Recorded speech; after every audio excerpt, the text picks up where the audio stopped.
Viešpačiui, šlovė viešpačiui. Šlovė viešpačiui. Draugai, jūs kada nors girdėjote apie gyvūnų teismus? Apie tai, kad gyvūnai dalyvavo teismuose ir buvo nuteisti. Ar kada nors girdėjote tokius dalykus? Negirdėjote? Kartą girdėjote?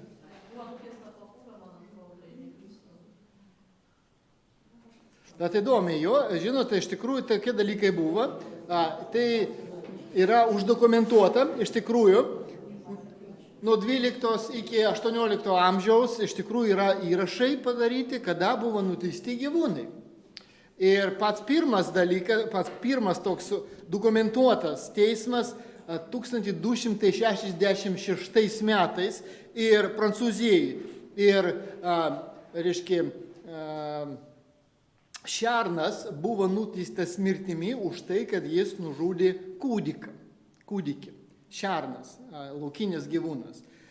Ir iš tikrųjų tai buvo toks, ir anksčiau galbūt buvo tie teismai, bet čia buvo pirmas, kuris yra aprašytas istorijoje. Ir tokie teismai vykdavo gan dažnai Europoje. Kodėl? Dėl to, kad žmonės manė, kad net gyvūnai gali užsiimti okultizmu ir kai kurie gyvūnai buvo apkaltinti burtininkavimu. 1499 metais buvo nuteista ožka už tai, kad jį užsiminėjo burtininkavimu ir kaip nuosprendis buvo nusiusta į vienuolyną visam gyvenimui, kad atgailautų už savo nuodėmes. Čia yra parašyti rimti dalykai. Bet, kodėl mums juokinga? Nelogiškai, absurdas kažkoks. O, kaip įdomiai. Ir žinokit, iš tikrųjų, kiekvienam gyvūnui buvo suteikiamas advokatas, kuris turėjo atstovauti, ir buvo prokuroras, kuris turėjo kaltinimus mesti. Ir čia rimtas dalykas, 5 amžius žmonės užsiminėjo tokiais dalykais. Nuo 12 iki 18 amžius iš tikrųjų parašyta, kad buvo gyvūnai, ne tik gyvūnai, žiurkės, žiurkienai, tokių dalykų buvo. Įsivaizduokite, ne? Aš nežinau, ko jie neturėjo, gal išminties pakankamai neturėjo. Bet gali būt gyvūnas apkaltintas blogiu, piktų. O ožka, kai laudama pieną už tai darė vieną? Aš nežinau, kaip ten buvo, bet ar gyvūnas gali atskirti gėrio nuo blogio? Negali atskirti. Pavyzdžiui, žinote, kas yra dėlė? Dėlė. Ar gali būti dėlė bloga ar gera? O gali būti bloga ar gera dėlė?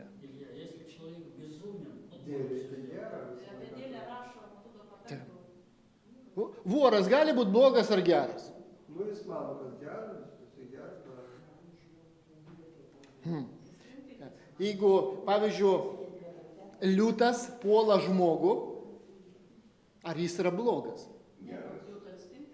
Jeigu krokodilas tą žmogų, kuris maudosi, pavyzdžiui, upėje, pagauna ir nukanda jam ranką. Ar tai yra blogis?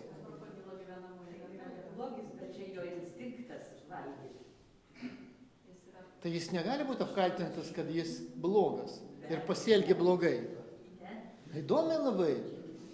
Mes tai suprantam, bet kažkokiu metu amžiuje nebuvo supratimą. Kodėlgi tada šitie gyvūnai buvo apkaltinti iš tikrųjų, kad jie elgėsi blogai ir už blogą elgesį turėjo kentėti. Aš tikiu, kad tik tai žmogus gali iš tikrųjų atpažinti gėrio nuo blogo. Ir mes matome, kaip pats viešpats pasakė, kada Adomas ir Ieva suvalgė tą vaisių ir nepakluso viešpačiui, jam buvo pasakyta, viešpats pasakė taip įdomiai, štai žmogus tapo kaip vienas iš mūsų. Kaip vienas iš mūsų. Jo? Pažindamas gerą ir blogą. O taip. Ir po 3 skyrių mes matome, kaip viešpats sako, matydamas, kad žmonių nedorybės žemėje buvo didelis ir jų širdies siekiai buvo vien tik į piktą. O Dievas paskelbė, o žmogus gali atpažinti gėrį ir blogį, ir pasirinkti. O gyvūnas nelabai gali. Nes mes iš tikrųjų mokinam savo vaikus, kad jie elgtųsi gerai ir susilaikytų nuo visokio pikto, nuo visokio blogio. Mes turime mokinti. Ir žmogus kaip gali elgtis blogai, piktai, ar tai tyčiai, ar netyčiai, įvairiai būna. Pavyzdžiui, palyginimas apie gerąjį samarietį. Kas ten blogai pasielgė? Kas ten buvo blogas? Kas blogai pasielgė? Kaip? Plėšikai. Plėšikai pasielgė piktai, blogai. Jie sumušė tą žmogų, atėmė jų turtą, jis sumušė jį ir paliko jį mirčiai. Kas dar blogai pasielgė tenai? O kaip jis, jis neprisidėjo prie šito nabagėlio. Tai reiškia, galima blogą padaryti, nedarant gerą. Ką gali padaryti gerą, nepadaryti, tai yra irgi nuodėmė. Baisus dalykas, įsivaizduojate, kaip vyksta. Tai žmogus sugeba net padaryti blogį, nedarant gėrį, kuris turi padaryti. O gyvūnas taip negali padaryti. Gyvūnas yra toks, koks jis yra, jis taip turi savo instinktus. Taigi mums, kai žmonėms, kurie išpažįsta Jėzų Kristų, liepta, žmonės, kurie mes, kai išpažįstam Jėzų ir sakom, tu esi mano viešpats, mūsų viešpats, aš seksiu tavimi, mums parašyta, kad mes turim vengti bet kokio pikto. Venkite pikto parašyta, venkite. Ir mes, kaip Kęstutis brolis pasakė, mes esame pašaukti į šviesą iš tamsos. Taigi, kaip šviesos vaikai, mes turime daryti šviesą ir daryti gėrio, kitaip sakant. Ir aš turiu Biblija mums turi vieną gerą patarimą, kurį aš noriu paskaityti. Ir čia yra reiškia taip, kaip nedaryti blogio. Vat kaip nedaryti? Vat yra čia kas nors, kas nedaro blogio. Nėra, ne? Mes visi darom. Bet yra patarimas, kaip nedaryti. Čia parašyta Romiečiams 13 skyrius 10 eilutė. Ir ten parašyta, meilė nedaro blogo artimui. Viskas. Yra mano pamokslas šiandien. Meilė nedaro blogo savo artimui. O taip galima ir užbaigti šiandieninį pamokslą. Yra aplinkiniams, jeigu pas žmogų yra meilė, jis nedarys blogo. Taip. Atrodo, taip paprastai parašyta, taip nedaug. Meilė nedaro blogio. Meilė. Tai aš turiu, draugai, žinot, galvoju, čia sustosiu ir viskas. Visas pamokslas mano pasakytas. Aš norėjau jums pasakyti, kad meilė nedaro blogo. Bet aš pagalvoju, kad aš pratęsiu vis dėlto. Если она есть. Jeigu yra meilė. Žinote, jeigu mes pradėsim kalbėti apie blogį, kas yra blogis? Kas yra blogis? Aš manau, tai reikia mums suvokti, nes jeigu mes nežinome, mes darysime tą blogį. Jeigu mes galvojame, kad blogis labai akivaizdus būna, mes labai klystam. Pirmiausia, aš manau, blogis prasideda tada, kada žmogus pradeda tolsti nuo Dievo, nuo gėrio šaltinio. Kada žmogus pradeda tolsti nuo Dievo, nuo to šaltinio, kuris yra gėris, jis negali daryti gero. Adomas ir Ieva, tai yra geras labai pavyzdys, jie nuėjo nuo Dievo. Ir mes po to matom, kaip Kainas pradėjo savo pirmąją žmogžudystę. Tai yra blogis, iš tikrųjų. Blogis prasideda, kada žmogus pradeda tolsti nuo Dievo. Prisiminkite tai. Blogis tai yra viskas, kas prieštarauja Dievo prigimčiai. Jo valiai, jo šventumui. Blogis tai ne tik, draugai, elgesys, bet tai yra tyčinės, reiškia, kada mes tyčia iškreipiam Dievo užmojį. Blogis visada susijęs su moraliniu pasirinkimu. Visada. Kai žmogus atsisako gyventi pagal Dievo valią. Kai žmogus atsisako mylėti, kai žmogus atsisako atleisti, kai žmogus atsisako paklusti, tai yra moraliniai sprendimai. Ir kada žmogus pradeda pasirinkti to nedaryti. Blogis tai yra Dievo, reiškia, Dievo įsakymų laužymai. Tai yra blogis. Pavyzdžiui, Dovydas, kada nužudė Ūriją ir pasėmė jo žmoną pas save, 11 skyrius ten baigėsi, tai yra 2 Samueliaus knyga, 11 skyrius, baigėsi labai įdomiai. Jis ten parašyta taip: tai, ką padarė Dovydas, Dievo akise buvo pikta.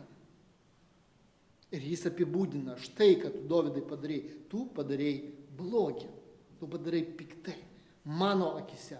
Ir aš galvoju, jeigu tai yra Dievo akise yra pikta, tai kas tada iš tikrųjų, kokia yra tamsa blogė? Judas, pavyzdžiui, irgi pasielgė blogai ir piktai, jis tyčiai išdavė Jėzų. Petras, jis 3 kartus išsižadėjo Kristaus, bet jis buvo atleistas. Bet suprantat, kada tu tyčia darai blogį, žinant, kad tu darai blogį, ir net nedingi tą blogį nieko, aš manau, tai yra viršūnė tokia, kur gali padaryti tik tai žmogus. Ir tas blogis, iš tikrųjų, iš kurgi jis atsirado? Ar jį Dievas sukūrė? Kaip jums atrodo, iš kur atsirado blogis, draugai? Kaip? Nuo Adomas ir Ievos. Nu taip. Žinote, dar truputėlį anksčiau, dar anksčiau atsirado blogis. Nes turėjo būti tas, kuris turėjo gundyti tos žmonės. Ne? Nuo Liuciferio prasidėjo. Praktiškai jisai Dievo kūrinys. Tai tik Dievas sukūrė ne tik pasaulį, bet sukūrė ir angelus. Angelai irgi kūriniai. Ir tik kūriniams buvo duota laisva valia, iš karto atsirado blogis. Dievas jį nekūrė. Blogis atsirado kaip pasirinkimo pasekmė. Supratote, iš kur atsirado tas blogis? Dievas jį nekūrė. Dievas nedavė vaidus, piktumą. Tai atsirado dėl pasirinkimo. Bet tik pasirinkime galėjo būti, laisvame pasirinkime galėjo būti meilė. Kitaip negalėjo būti. Dėl to blogis taip atsirado. Dėl to niekaip negalėjo būti meilės be pasirinkimo. Bet kada yra pasirinkimas, atsirado blogis. Ir va taip, draugai, tas blogis atėjo į mūsų gyvenimą. Dievas leido jam egzistuoti. Bet vėliau Jėzus Kristus ateis ir numirs už tą blogį, už tą pasirinkimą, kurį žmonės pasirinko. Va taip. Gerai, žiūrėkit, draugiai, nenoriu labai daug apie blogį kalbėti, nes šiandien kalbėsiu apie kitką, bet vis tiek reikia tai paminėti, kad yra įvairių formų blogio. Pavyzdžiui, mūsų vidinis blogis, tai Dievas sako širdis. Širdis yra be galo kokia? Klastinga.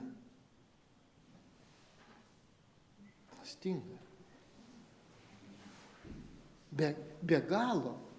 Tai ką tai sako?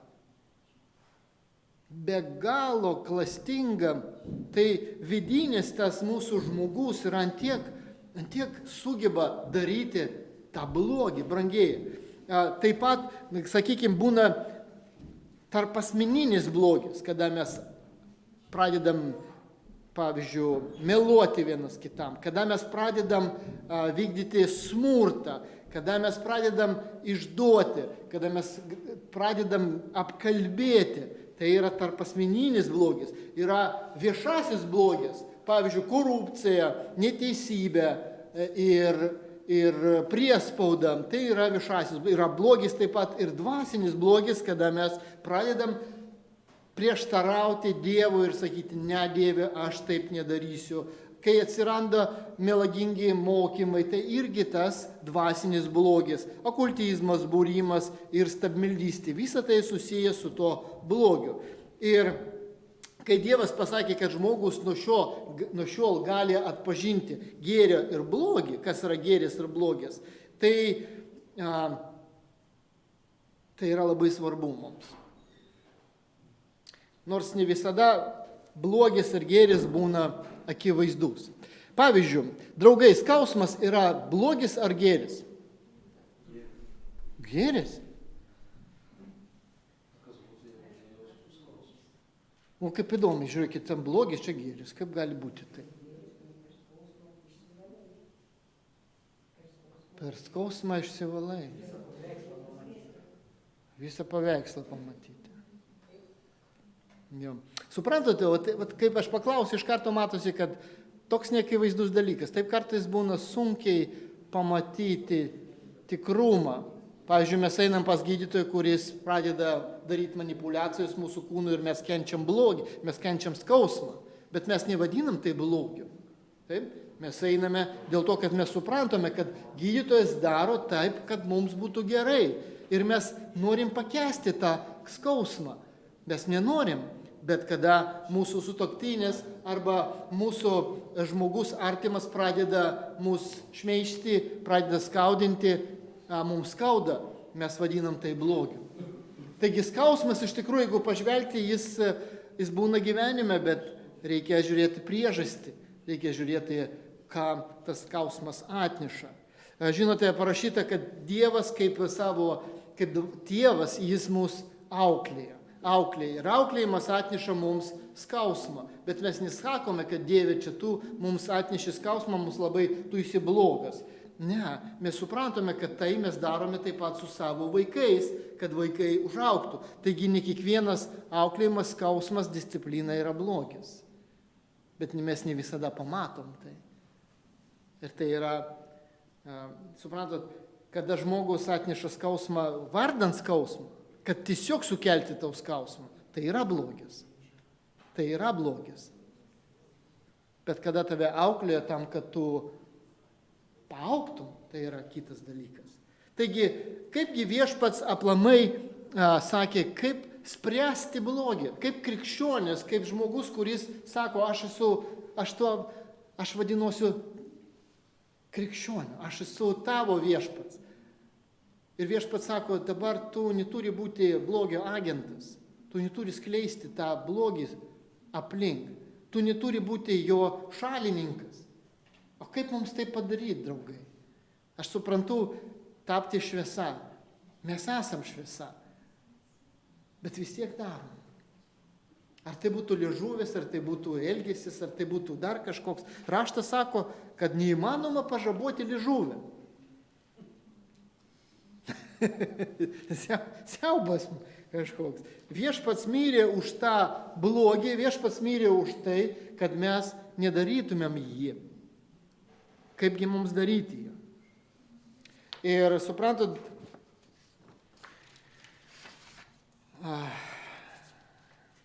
meilė nedaro blogo artimui. Štai yra sprendimas. Tai yra meilė. Meilė iš tikrųjų, kad mes turime mylėti vienas kitą, tiesiogiai parašyta Naujajame testamente 7 kartus, o netiesiogiai 50 kartų. Aš manau, kad tai yra svarbu. Bet aš nemoku mylėti. Aš mylėjau tik tai, kaip pasaulis mylėjo. Aš mylėjau taip, kaip man reikia. Suprantat, reikia, kaip man kovoti su blogiu, kaip man galėtų, kaip aš galiu savo artimui nedaryti blogio, jeigu aš nesuprantu, kaip jį reikia mylėti. Jeigu aš taip, kaip aš suprantu, aš pridarysiu tą blogį. Aš tikrai pridarysiu. Ir mano meilė atneš blogį jums, jeigu aš nesuvoksiu ir nesuprasiu, o kaip aš turiu tą mylėti. Kas ta meilė yra? Aš suprantu dabar, kas yra blogis. Bet kaip aš galiu nedaryti tą blogį, jeigu aš nesuprantu, kaip aš turiu mylėti jūs. O aš myliu jūs taip, kaip myli pasaulis. Aš iš ten atėjau. Aš taip gavau savo gyvenime.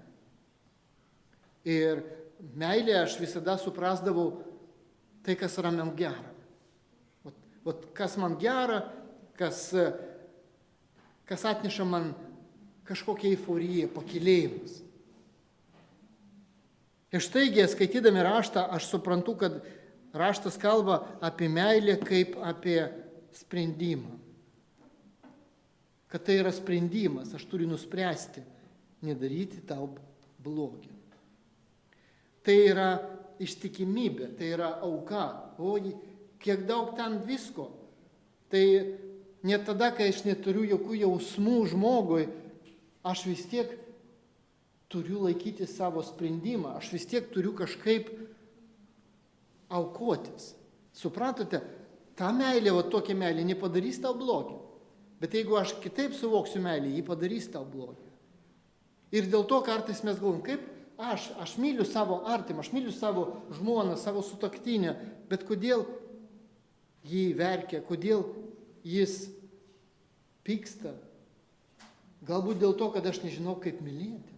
Gal aš suprantu mylėti, kad man turi būti gera. Bet Dievas sako, kitam turi būti gera. Tai yra, draugai, suvokimas. Meilė, kuri sako, tu turi priimti visus. Tu turi visus priimti ir visą, ką žmonės sako, turi priimti. Jeigu tu mane myli, tu turi priimti viską ir niekada nepakaltinti. Niekada nepasakyti nieko man, tai kas prieštaraus man ir niekada nesakyti, kad aš esu neteisus. Tokią meilę žmonės suvokia. Ir tokia akla meilė brangėja, ji pradeda pateisinti tada nuodėmę kitame žmoguje. Akla meilė pateisina nuodėmę. Kodėl? Dėl to, kad aš neteisinsiu, aš nesmerksiu, niekada nekalbėsiu nieko. Suprantate, bet meilė, mes rašome, skaitome Efeziečių laiške, kad ji kalba tiesą. Meilė kalba tiesą. Tiesa atneša skausmą. Suprantate, meilė, kuri kalba tiesą, net jeigu tai skaudu, ji nedarys blogo. Tokia meilė nedarys blogo. Meilė, kuri nekalbės tiesos, darys blogą. Meilė, kuri kalbės netiesą, ji pateisins nuodėmę. Meilė tai nėra fizinis artumas, ne tik fizinis artumas. Supratot, jeigu, ta prasme, seksualinė potraukė žmogus gali jausti ir be meilės. Ir tai mes vadinam aistrą. Aš galiu nemylėti žmogų, bet jausti potraukį. Tai yra aistra. Ir Viešpats sako, bet tai nėra meilė. Žmogus pradeda supainyti. Ir suprantate, bet tikra meilė vertina žmogų ir neketina jį pasinaudoti. Mano aistra ketina pasinaudoti žmogų, patenkinti ir viskas. Tai pasielgia vienas iš Dovydo sūnų. Jis išpravartavo savo sesę, parašyta jo, bet ten parašyta, jis taip jam pamilo, kad net jam buvo skaudu ir jis susirgo, ant tiek jis mylėjo tą sesę. Ir kada buvo sugalvota ta schema, kad pas jį ateis sesė ir atneš pavalgyti, jį atėjo, jis sugribė, išpravartavo ją ir žinot, ten parašyta po to, jis neapkentė ją labiau, negu jis jį mylėjo. O kodėl? Dėl to, kad ten nebuvo meilės, ten buvo aistra. Ir ta meilė padaro blogą. Ir kada mes supainiojam, kad nes meilė iš tikrųjų turi vertinti žmogų, o ne išnaudoti. Aš suvokdavau, kad meilė tai yra, kada viskas lengva, kad nėra skausmo. Jeigu tai meilė tarp mūsų, tarp brolių, seserų, tarp sutuoktinio, turi būti lengva, turi būti komfortiškai. Turi būti tai, kad tu niekada neprašysi mane pasikeisti.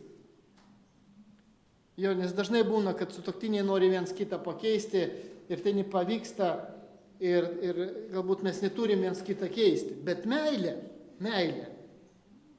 niekada neskatins, pavyzdžiui, tingumą. Meilė niekada neskatins nuodėmę. Meilė niekada neskatins išdidumą. Bet tai yra nekomfortiška, kada mano meilė kito žmoguje skatina darbštumą, kuklumą, Ir suprantat, va, tikra meilė nedarys blogio. Tikra meilė veda prie šventumo, prie augimo. Meilė, ji visada auga, ji vis toks dalykas meilė, kuri auga. Suprantat, tu negali būti statiškas, meilė visada dinamiška. Ji visada kviečia tave augti, visada kviečia tave keistis ir tapti šventų, tapti labiau šviesa, tapti tokia. O netikra meilė, taip, ji visada sakys, tik kad skausmo nebūtų, tik kad diskomforto jokio nebūtų, bet tai nėra, draugai, meilė. Supratot, tikrai meilė, vėl galima pasakyti, jeigu yra kančia kažkokia, tada tai ne meilė. Bet o kaipgi parašyta, kad meilė kantri, tai reiškia kentėti kažkur reikės meilė. Ir tikra meilė gali panešti negalę. Mes matome, kad tikrai meilė iš tikrųjų pasiaukoja, tai yra pasiaukojimas, tai gali kentėti už kitą žmogų. Gali. Kristus pamilo bažnyčią ir atidavė už ją save. Pamilo ir atidavė save. Tai yra kančia, tai yra atidavimas, tai yra pasiaukojimas, tai yra meilė. Tai va. Ir dar vieną iš paskutinių pasakysiu, kad kartais aš suvokdavau tai, kad jeigu tu mane myli, darysi viską, ko aš noriu. Bet tai yra manipuliacija. Ja? Tai yra manipuliacija, mes suprantam, tai ne meilė yra. Bet dėja žmonės, ne visi pasaulyje apie tai supranta ir mes ateiname iš pasaulio. Tikra meilė kartais sakys ne. Ir pasakys, tai yra riba. Ir kada žmogus sako, kodėl tu taip elgiesi su manim? Turi būti visada taip. Turi būti visada taip, kaip aš noriu. Bet draugai, dėja, meilė sako ne. Nes viešpats mus myli ir ne visada duoda tai, ko mes norime. Taip, nes jis mus myli. Taigi yra dvi meilės, kaip aš jau pastebėjau. Yra iškreipta meilė ir yra meilė, kuri yra tikra. Iškreipta meilė bus visada egocentriška, paviršutiniška, emocionališka ir priklausys nuo komforto, kad man reikia to komforto. O tikrai meilė bus pasiaukojanti, tikra, ištikima, tyra ir pilna tiesos bei šviesos. Ir aš manau, draugai, taip, mums visiems reikia mokytis, bet sustoti negalime. Nes jeigu mes norime priešintis blogiui ir nedaryti tą blogį, mes privalėsime mokintis mylėti. Ir žinote, kur yra geriausia vieta mylėti? Kas žino?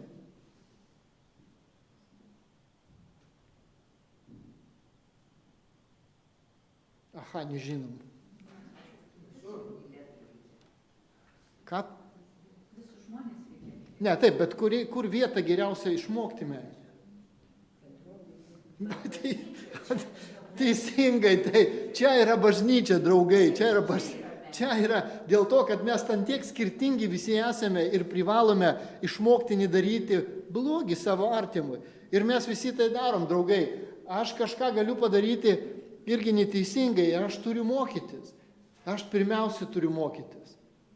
Ir aš to darau.